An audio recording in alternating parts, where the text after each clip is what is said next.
औज़ुबिल्लाहि मिनश्शैतानिर्रजीम बिस्मिल्लाहिर्रहमानिर्रहीम। अस्सलामुअलैकुम प्यारे बच्चों, मैं आपकी उर्दू की टीचर शाजिया गुल आपसे मुखातिब हूँ। बच्चों, आज के सबक में हम ख़त और कहानी लिखना सीखेंगे। प्यारे बच्चों, ख़त को नामा और मकतूब भी कहते हैं। जो ख़त लिखता है उसे हम कातिब कहते हैं और जिस शख्स को ख़त लिखा जाता है उसे मकतूब इलैह कहते हैं। ख़त लिखने से पहले हम जानेंगे कि ख़त के कितने हिस्से होते हैं। प्यारे बच्चों, ख़त के बुनियादी तौर पर 4 हिस्से होते हैं। पहले हिस्से में हम मकामे रवानगी और तारीख़ लिखते हैं। मकामे रवानगी से मुराद उस जगह का पता लिखते हैं जहाँ से ख़त लिखा जा रहा होता है। इसे कहाँ लिखा जाता है? मकामे रवानगी और तारीख़ को ख़त की पेशानी पर, यानी बिल्कुल ऊपर शुरू में दाएं कोने में ख़त लिखने वाला अपना पता लिखता है। ख़त लिखने वाला यानी कातिब अपना पता लिखता है कि वो कहाँ से ख़त लिख रहा है, और फिर उसके नीचे तारीख़ लिखी जाती है। जैसे अज गुलबहार पेशावर, ये उस जगह का पता है जहाँ से कातिब ख़त लिख रहा है, और जिस तारीख़ को लिख रहा है इसके नीचे वो तारीख़ दर्ज है। मैंने यहाँ पर फ़र्ज़ी तारीख़ लिखी है, आप उस दिन की तारीख़ लिखेंगे जब आप ख़त लिखेंगे।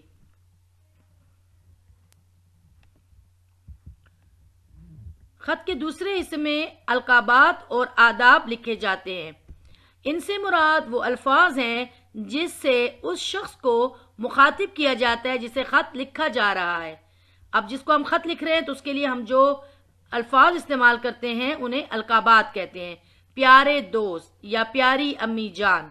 फिर उनको अगर आप कहते हैं आदाब, क्योंकि हम उमर है, और अगर अम्मी है तो आप लिखते हैं अस्सलामु अलैकुम, और उसके बाद निदाया निशान लिखा जाता है। अजीज तलबा, ख़त का सबसे अहम हिस्सा ख़त का तीसरा हिस्सा होता है जिसे मज़मून ख़त कहते हैं। ये ख़त का मरकज़ी हिस्सा होता है और इसमें वो तमाम बातें लिखी जाती हैं जो ख़त लिखने वाला कहना चाहता है। इसके बाद ख़त का आखिरी हिस्सा खात्मा होता है। ये चौथा और आखिरी हिस्सा है जिसमें ख़त को ख़त्म किया जाता है, और ख़त को ख़त्म करते वक़्त ऐसे अल्फाज का इस्तेमाल किया जाता है जिससे कातिब यानी ख़त लिखने वाले का मकतूब इलैह यानी जिसको ख़त लिखा जा रहा है उसके साथ रिश्ता या ताल्लुक़ का पता चलता हो। जैसे अगर आपने दोस्त को ख़त लिखा है तो आप ख़त के इख्तिताम पर लिखेंगे आपका प्यारा दोस्त और अपना नाम लिख देंगे। इसी तरह आपने अगर अपनी बहन को ख़त लिखा है या भाई को लिखा है तो आप लिखेंगे आपका प्यारा भाई और नीचे अपना नाम लिख देंगे। बच्चों, ख़त का खाका भी मुलाहिजा कर लीजिए। ख़त लिखने का क्या तरीका है कि ख़त की पेशानी पर दाएं कोने में आप मकामे रवानगी लिखेंगे, उसके नीचे तारीख़ लिखी जाएगी।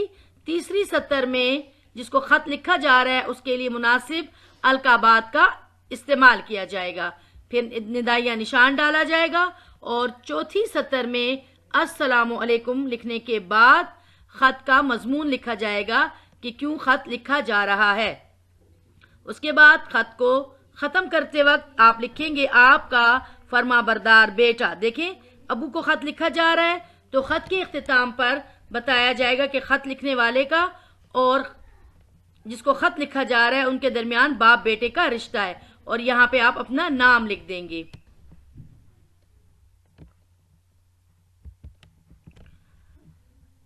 बच्चों, अब देखते हैं आपके नसाब में शामिल एक ख़त को बतौर नमूना, जिसमें आपको ख़त लिखाया जाएगा और उस ख़त में आप अपने दोस्त को ख़त लिखकर खिदमत खल्क़ की अहमियत बताएंगे। ये नमूने का ख़त है, अगर इस तरह से मिलता जुलता कोई ख़त आए तो फिर आप खुद भी उसको लिख सकेंगे। अज कमरे इम्तिहान।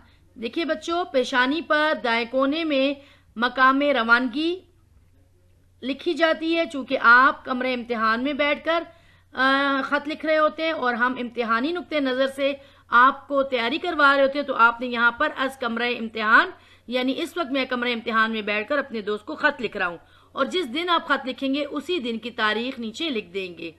ठीक है। इसके बाद तीसरी सतर में आ जाइए। चूंकि आप दोस्त के नाम ख़त लिख रहे हैं तो تو آپ اس کے لیے یہی القابات استعمال کریں گے کہ پیارے دوست ولید اور ندائیہ نشان. اس کے بعد چوتھی سطر میں آ جائیے.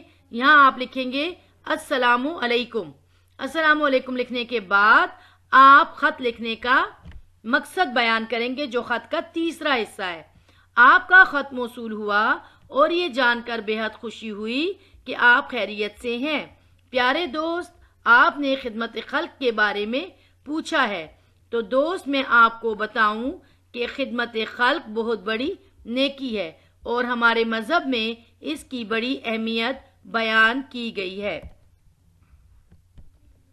جیسا کہ آپ جانتے ہیں کہ آج کل پوری دنیا کرونا وائرس کا شکار ہے. کام کاج نہ ہونے کی وجہ سے لوگ شدید مالی مشکلات کا شکار ہیں. ایسے میں لوگ خدمت خلق کے جذبے کے تحت ہی لوگوں کی مدد کر رہے ہیں اور گھر گھر جا کر مفت راشن فراہم کر رہے ہیں.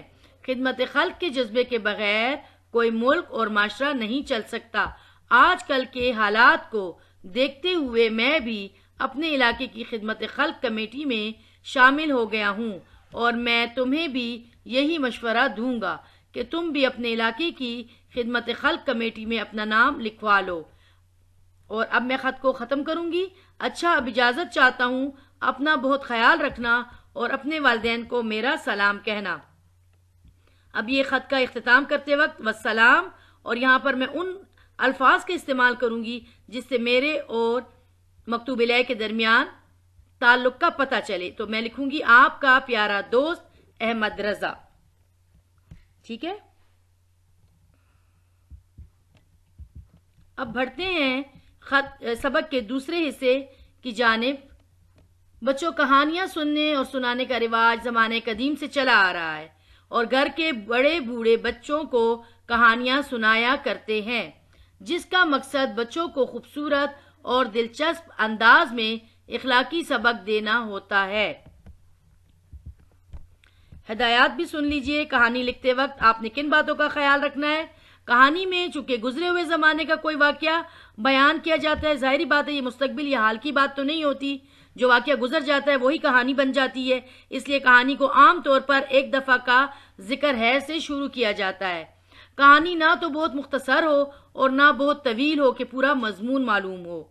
کہانی کے اختتام پر نتیجہ بھی دیا جاتا ہے اور یہ کہانی کا لازمی حصہ ہے. بچوں، آپ دیکھیں گے آپ کے مضمون میں شامل کہانی کو جس کا نتیجہ دیا گیا ہے کہ لالچ کے خوشامد بری بلا ہے. اس کے لیے میں نے خود عنوان جو تجویز کیا ہے وہ ہے کوا اور لومڑی. آپ نے بھی دیے گئے نتیجے کے مطابق کہانی کے لیے عنوان منتخب کرنا ہوگا.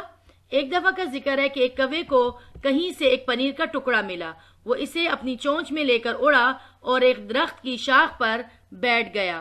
اتنے میں ایک لومڑی بھی ادھر آ نکلی. جب اس نے کوے کی چونچ میں پنیر کا ٹکڑا دیکھا تو اس کے منہ میں پانی بھر آیا. اس کو کوے سے پنیر کا ٹکڑا حاصل کرنے کی ترکیب سوجی. لومڑی کی مکاری مشہور ہے. اس نے کوے سے پنیر کا ٹکڑا حاصل کرنے کے لیے اس کی خوشامد شروع کر دی. کہنے لگی، میاں کوے، تم کتنے خوبصورت ہو. تمہارے پر بھی کتنے خوبصورت اور چمکدار ہے. سنا ہے کہ تمہاری آواز بھی بہت سریلی ہے. آج کوئی گیت تو سناؤ. کوا اپنی تعریف سن کر بہت خوش ہوا اور اپنی چونچ کھول کر کائیں کائیں کرنے لگا، مگر جو ہی اس نے اپنا منہ کھولا پنیر کا ٹکڑا زمین پر گر پڑا. لومڑی نے فوراً پنیر کا ٹکڑا اٹھایا، وہاں سے چلی گئی. بچوں، اس سبق سے، اس کہانی سے ہمیں جو اخلاقی سبق ملتا ہے وہ یہ ہے کہ ہمیں کسی کی باتوں میں نہیں آنا چاہیے اور اس کا نتیجہ ہے کہ خوشامد بری بلا ہے. پیارے بچوں، کہانی بھی آپ نے سن لی اور خط بھی میں نے آپ کو لکھوا دیا. اب ہم دیکھیں گے گھر کا کام. تو بچوں، آپ کے نصاب میں 2 خطوط شامل ہیں. آپ نے ان دونوں خطوط کو اپنی کاپی پر لکھنا ہے اور امتحان کے لیے یاد بھی کرنا ہے. اسی طرح آپ کو جو کہانی لکھوائی گئی ہے خوشامد بری بلا ہے نتیجہ ہے، اس کے لیے آپ نے کہانی تحریر کرنی ہے. اسی طرح دوسری کہانی جس کا نتیجہ ہے اتفاق میں برکت ہے، یہ بھی آپ نے اپنی کاپی میں لکھنی ہے. اور امتحان کے لیے یاد بھی کرنی ہے، اور یہ دونوں کام آپ نے کاپی کے گھر پر رہیں، محفوظ رہیں اور اپنی صحت کا خیال رکھیں۔ شکریہ۔